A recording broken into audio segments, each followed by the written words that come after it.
So hello friends, welcome to my YouTube channel pharmacy Mitra. आज हम लोग एक बहुत ही इंपॉर्टेंट टॉपिक के बारे में डिस्कस करने वाले हैं। आज का हमारा टॉपिक है एंटीबैक्टीरियल सल्फोनामाइड्स। तो चलिए शुरू करते हैं इस वीडियो को।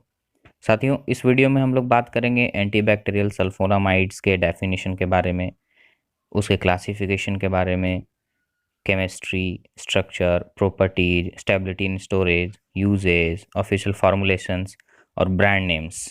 साथ ही हम लोग देखेंगे एंटीबैक्टीरियल्स के मैकेनिज्म ऑफ एक्शन के बारे में। तो चलिए शुरू करते हैं इस वीडियो को।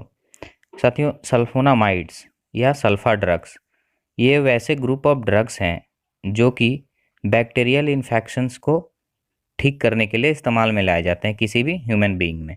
दूसरी बात, जितने भी सल्फोनामाइड्स हैं उनके ऊपर एक सल्फामिडो ग्रुप होता है, यानी SO2NH2। इसी सल्फामिडो ग्रुप के चलते एंटीबैक्टीरियल्स को सल्फोनामाइड भी कहा जाता है। और जितने भी एंटीबैक्टीरियल से सल्फोनामाइड हैं वो सारे सल्फानिलामाइड के डेरिवेटिव होते हैं, यानी पारा एमिनो बेंजीन सल्फोनामाइड। आइए सबसे पहले बात करते हैं एंटीबैक्टीरियल सल्फोनामाइड्स के केमिस्ट्री के बारे में। तो जितने भी सल्फोनामाइड्स हैं वो सारे सल्फानिलामाइड यानी पैरा एमिनो बेंजीन सल्फोनामाइड्स के डेरिवेटिव माने जाते हैं। और सल्फानिलामाइड्स के पास में दो नाइट्रोजन होता है। पहला जो सल्फोनामिडो ग्रुप के साथ में हो उसे हम लोग N1 नाइट्रोजन भी कहते हैं, और दूसरा जो पैरा एमिनो ग्रुप के साथ हो उसे N4 नाइट्रोजन भी कहते हैं। अब जितने भी सल्फोनामाइड्स हैं यानी अधिकतर सल्फोनामाइड्स आपके N1 नाइट्रोजन के पास सब्सटीट्यूटेड होते हैं, यहीं से वो डिराइव किए जाते हैं N1 नाइट्रोजन के पास सब्सटीट्यूटेड होके। और अक्सर जो N1 नाइट्रोजन के पास सब्सटीट्यूटेड होते हैं वो उनका हेट्रोसाइक्लिक न्यूक्लियस होता है। बच गया आपका N4 नाइट्रोजन। ये N4 नाइट्रोजन जो है पैरा पोजीशन पे, यही N4 नाइट्रोजन एंटीबैक्टीरियल एक्टिविटी के लिए हमें चाहिए होता है। यानी कि जो सल्फोनामाइड्स एंटीबैक्टीरियल एक्टिविटी दिखाते हैं वो इसी फ्री N4 नाइट्रोजन की वजह से दिखाते हैं। तो आगे बढ़ते हैं और बात करते हैं एंटीबैक्टीरियल सल्फोनामाइड्स के क्लासिफिकेशन के बारे में। एंटीबैक्टीरियल सल्फोनामाइड्स को तीन तरह से क्लासीफाई किया गया है। पहला है केमिकल क्लासिफिकेशन, दूसरा फार्माकोलॉजिकल क्लासिफिकेशन और तीसरा है classification based on duration of action. तो हम बात करते हैं केमिकल क्लासिफिकेशन के बारे में। यह क्लासिफिकेशन जो है वो कंपाउंड्स के स्ट्रक्चर के ऊपर में बेस्ड है, यानी कंपाउंड्स का स्ट्रक्चर कैसा है। इसमें पहला आपका N1 सब्सटीट्यूटेड सल्फोनामाइड्स। मैंने केमिस्ट्री में आपको पहले ही बताया था कि अक्सर जितने सल्फोनामाइड्स होते हैं वो सारे N1 सब्सटीट्यूटेड होते हैं। तो N1 सब्सटीट्यूटेड सल्फोनामाइड्स के कुछ एग्जांपल हैं सल्फासेटामाइड, सल्फाग्यूनिडीन, सल्फाडायाजीन, सल्फाथायाजोल, सल्फा डाइमिथॉक्सिन एक्सेट्रा। आगे बढ़ते हैं और बात करते हैं N1 and N4 substituted sulphonamides, यानी कि N1 पर भी सब्सटीट्यूटेड हो और N4 पर भी सब्सटीट्यूटेड हो। तो इसमें दो कंपाउंड्स आते हैं या दो ड्रग्स आते हैं। पहला आपका सक्सिनाइल सल्फाथायाजोल, दूसरा आपका पिथाइल सल्फाथायाजोल। तीसरे क्लासिफिकेशन की बात करें तो यह है N4 सब्सटीट्यूटेड सल्फोनामाइड, जिसमें एक ड्रग है आपका प्रोंटोसिल। चौथे क्लासिफिकेशन की बात करें तो यह sulphonamide without aromatic amino group, इसमें है आपका मेफिनाइट। तो ये थे आपके सल्फोनामाइड्स के क्लासिफिकेशन। सल्फोनामाइड्स के मैकेनिज्म एक्शन के बारे में हम लोग लास्ट में बात करेंगे। तो चलिए शुरू करते हैं एक एक करके सभी ड्रग्स के बारे में डिस्क्रिप्शन। पहला आपका सल्फासीटामाइड। तो CH3CONH2 एक एसीटामाइड ग्रुप है जिसमें कि नाइट्रोजन जो है वो इसके पैरा पोजीशन पे प्रेजेंट होता है। चूंकि CH3CO एक एसिटाइल ग्रुप है और यह सल्फानिलामाइड के N1 पोजीशन पे प्रेजेंट है, इसलिए सल्फासीटामाइड को N1 एसिटाइल सल्फानिलामाइड भी कहा जाता है। इसका आईयूपीएसी नेम है para amino benzene sulfonyl acetamide. आगे बढ़ते हैं और बात करते हैं सल्फासीटामाइड के फिजिकल प्रॉपर्टीज़ के बारे में। तो सल्फासीटामाइड वाइट और येलोइश वाइट क्रिस्टलिन पाउडर में आता है जो कि ऑर्डरलेस है।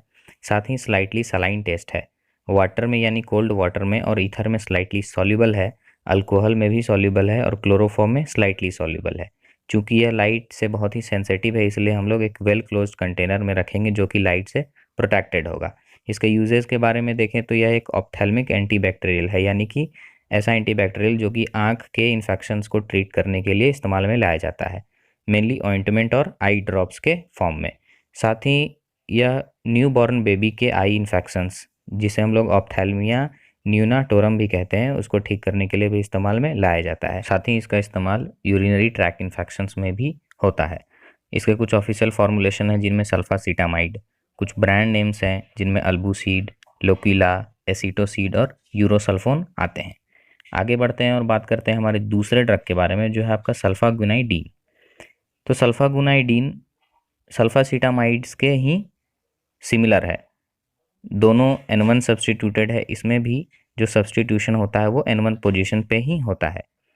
सल्फागुनाइडीन में क्या होता है कि N1 पोजीशन पे ग्यूनाइल ग्रुप अटैच्ड होता है, इसलिए इसको हम लोग N1 ग्यूनाइल सल्फानिलामाइड भी कहते हैं। इसका आईयूपैक नेम है पैरा एमिनो बेंजील सल्फोनाइल ग्यूनाइडीन। देखते हैं इसके फिजिकल प्रॉपर्टीज़ के बारे में। तो सल्फागुनाइडीन एक वाइट नीडी लाइक क्रिस्टैलिन पाउडर में आता है, जो कि विदाउट ऑर्डर और टेस्ट है। साथ ही कोल्ड वाटर में स्लाइटली सॉल्युबल है, बॉइलिंग वाटर में भी सॉल्युबल है और डाइल्यूट मिनरल एसिड्स में भी सॉल्युबल है। चूँकि सल्फागुनाइडीन फोटोसेंसिटिव है, यानी कि लाइट से इफेक्ट हो जाता है, इसलिए हम लोग इसे वेल क्लोज कंटेनर जो कि लाइट से प्रोटेक्टेड होगा उसमें रखेंगे। इसके यूजेस के बारे में बात करें तो यह एक एंटीबैक्टीरियल है और इंटेस्टाइनल इन्फेक्शंस को ठीक करने के लिए इस्तेमाल में लाया जाता है, साथ स्पेशली इन डिसेंट्री। साथ ही यह एक इंटेस्टाइनल एंटीसेप्टिक भी है, जो कि ऑपरेशन के पहले हमें एंटीसेप्टिक के तौर पर इस्तेमाल में लाया जाता है। इसके कुछ ऑफिशियल फॉर्मुलेशन है जिनमें सल्फागुनाइडीन टैबलेट्स, कुछ ब्रांड नेम्स हैं जैसे ग्यूनिसील, RP2275, सीगाटॉक्स, एट्रियान और सल्फागुइन। आगे बढ़ते हैं और बात करते हैं हमारे तीसरे ड्रग के बारे में, जो है आपका सल्फाडाइजीन।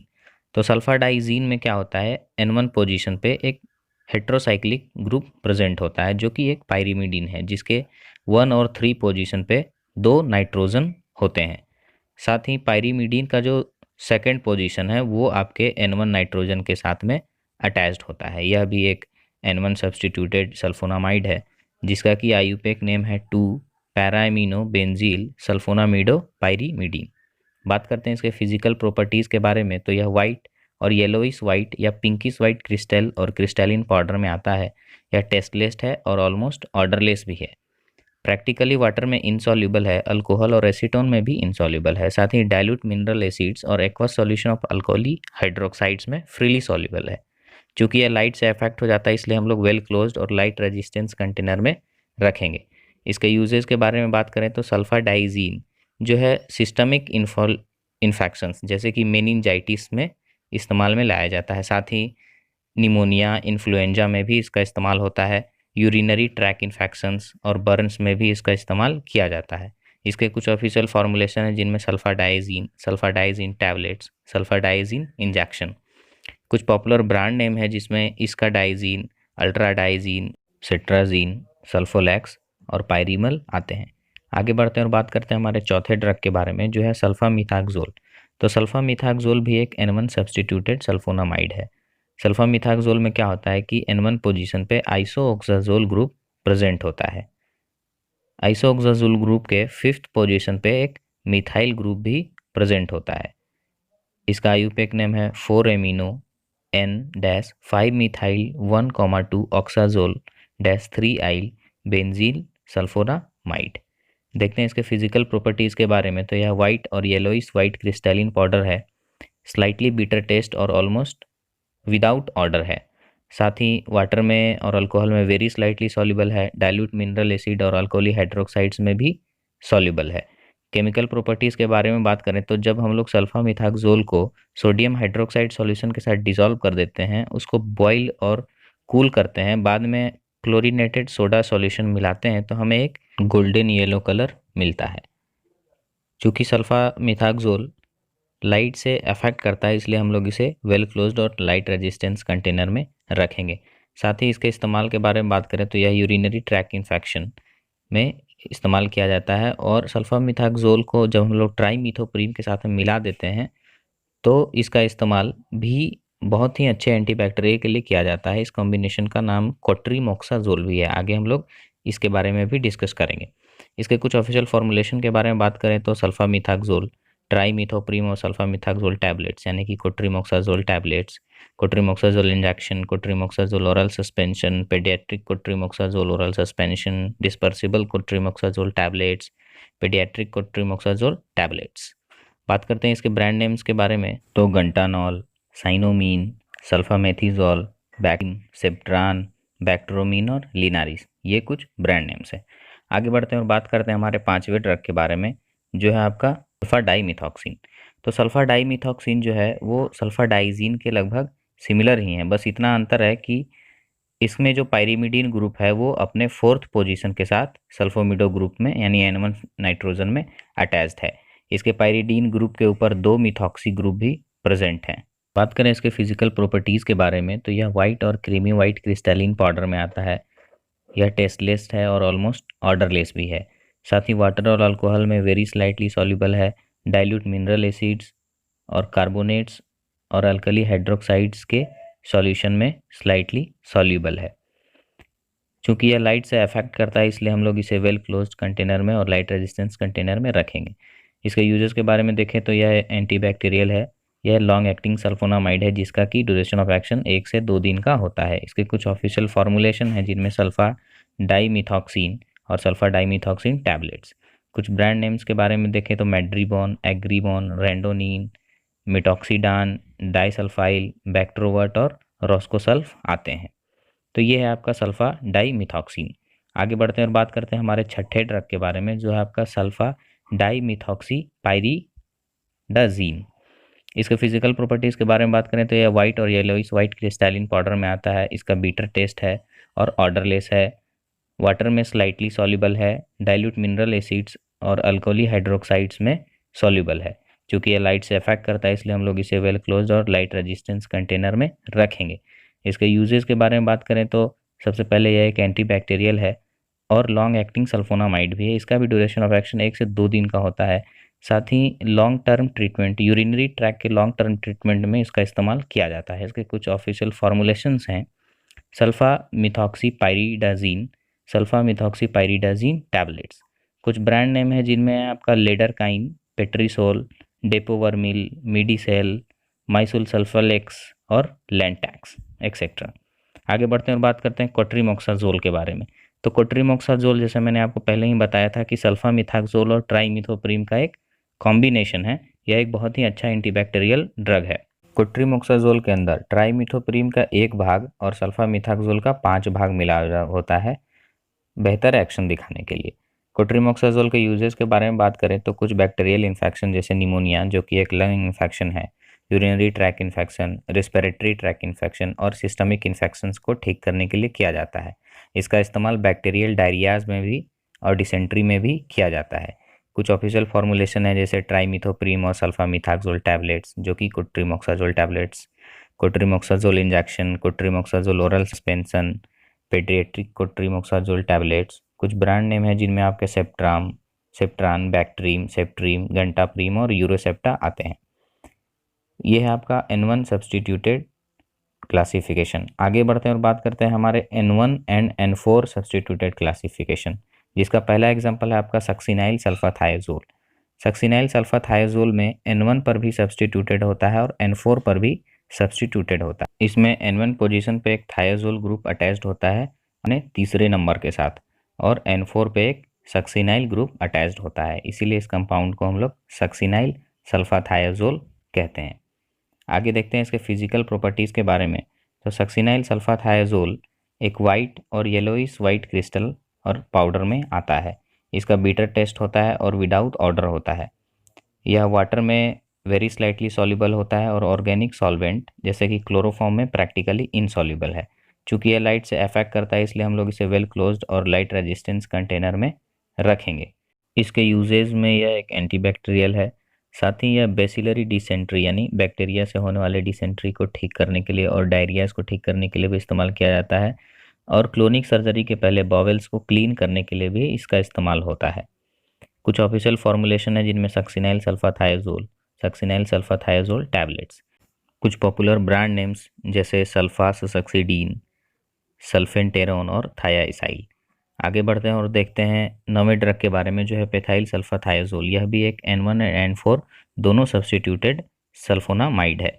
इसके N4 पोजीशन पे जो एसाइल ग्रुप प्रेजेंट है उसका नाम है आपका पेथोलाइल ग्रुप, इसीलिए इस ड्रग को पेथाइल सल्फाथायोजोल भी कहते हैं। आगे बढ़ते हैं और बात करते हैं इसके फिजिकल प्रॉपर्टीज़ के बारे में। तो पेथाइल सल्फाथायोजोल वाइट और येलोइश वाइट क्रिस्टल और क्रिस्टैलिन पाउडर में आता है, जो कि ऑलमोस्ट ऑर्डरलेस है और स्लाइटली बीटर टेस्ट में आता है। यह वाटर, ईथर और क्लोरोफॉर्म में प्रैक्टिकली इनसॉल्युबल है। साथ ही स्ट्रॉन्ग अल्कलीज जैसे अमोनिया और स्ट्रॉन्ग एसिड में सॉल्युबल है। चूँकि यह लाइट से अफेक्ट करता है, इसलिए हम लोग इसे वेल क्लोज कंटेनर जो कि लाइट से प्रोटेक्टेड हो उसमें स्टोर करके रखेंगे। इसके यूजेस के बारे में बात करें तो यह एक एंटीबैक्टीरियल है। साथ ही इसका इस्तेमाल बैसिलरी डिसेंट्री और डायरियाज में किया जाता है। साथ ही इसका इस्तेमाल क्लोनिक सर्जरी के पहले होने वाले बोवेल के क्लीनिंग में भी किया जाता है। इसके कुछ ऑफिशियल फॉर्मुलेशन हैं जिनमें आपके पेथाइल सल्फाथायाजोल और पेथाइल सल्फाथायाजोल टैबलेट्स, कुछ ब्रांड नेम्स हैं जिनमें थैलाजोल, इंटेस्टियाजोल, टैलिडीन, पेटाइलजोल और इंट्रियोसल्फीना आते हैं। ये हैं आपके सल्फेनामाइड्स ड्रग्स। आगे बढ़ते हैं और देखते हैं कि वैसे और कौन कौन से ड्रग्स हैं जो कि सल्फोनामाइड्स के तौर पर इस्तेमाल किए जाते हैं, जैसे सल्फामिथाजीन, सल्फासोक्सोल, सल्फासोमाइडीन, सल्फामेथिजोल, सल्फाफिनाजोल, सल्फाडाइमिथॉक्सीन और सल्फाडॉक्सीन। ये सारे ड्रग्स जो हैं वो भी सल्फोनामाइड्स के तौर पर इस्तेमाल किए जाते हैं। अंत में हम लोग देखते हैं कि सल्फोनामाइड्स के मैकेनिज्म ऑफ एक्शन के बारे में, कि सल्फोनामाइड्स जो हैं वो काम कैसे करता है। तो बहुत सारे बैक्टीरियाज हैं जो फॉलिक एसिड को सिंथेसाइज करते हैं। फॉलिक एसिड का ज़रूरत बैक्टीरिया को बहुत सारे केमिकल रिएक्शंस को करने के लिए चाहिए होता है। फॉलिक एसिड को सिंथेसिस करने के लिए पाराइमिनो बेंजोइक एसिड का ज़रूरत होता है। जब पाराइमिनो बेंजोइक एसिड और सल्फोनामाइड्स दोनों का स्ट्रक्चर लगभग सेम होता है, तो सल्फोनामाइड जो है पाराइमिनो बेंजोइक एसिड के साथ में कम्पिटिटिव इनहिबिशन करके पाराइमिनो बेंजोइक एसिड से पहले एंजाइम के पास में पहुंच जाता है और उसको फॉलिक एसिड के सिंथेसिस को रोक देता है। तो जब फॉलिक एसिड नहीं बनता है तो बहुत सारे एसेंशियल रिएक्शन नहीं होते हैं। इससे जो सेल्स होते हैं वो डाई करने लग जाते हैं, जिसको कि कम्पिटिटिव इनहिबिशन और एंटागोनिज्म भी कहते हैं। इसको यदि सिंपल वे में देखें तो डाई हाइड्रोफॉलिक एसिड बनने के लिए पारा इम्यूनो बेंजोइक एसिड की ज़रूरत होती है, और डाई हाइड्रोपेट्रोएट सिंथेस ये एंजाइम है जो इस प्रोसेस को कैटालाइज करता है, यानी कि प्रोसेस को बढ़ावा देता है। अब जब सल्फोनामाइड्स का हम लोग इस्तेमाल करते हैं तो सल्फोनामाइड्स इसी डाई हाइड्रोपेट्रोएट एंजाइम सिंथेस के ऊपर में काम करता है और इसके काम करने से रोक देता है।